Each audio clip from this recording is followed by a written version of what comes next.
10 సంవత్సరాల క్రితం మీకు రూపాయ భారం లేకుండా ధనిక రాష్ట్రంగా మీ రాష్ట్రం మీ చేతుల్లో పెడితే మీరు చేసింది ఏంటి?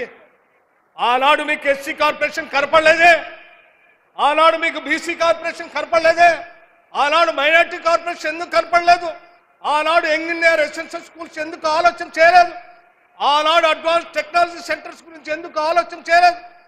ఆనాడు స్కిల్ యూనివర్సిటీ గురించి ఎందుకు ఆలోచన చేయలేదు?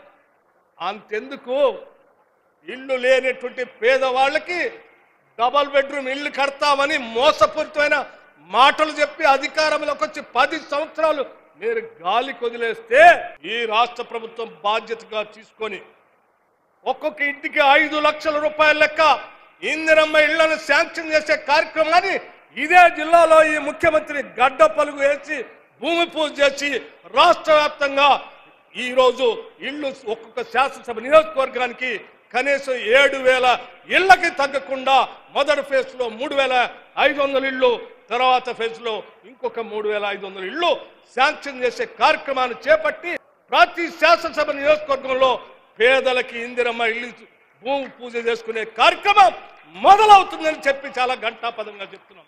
ఇది ఈ ప్రభుత్వానికి ఈ ప్రజలకు ఉన్నటువంటి అనుబంధం. ఆనాటి సన్నాసులాగా గాలికి వదిలేయలేదు మేము.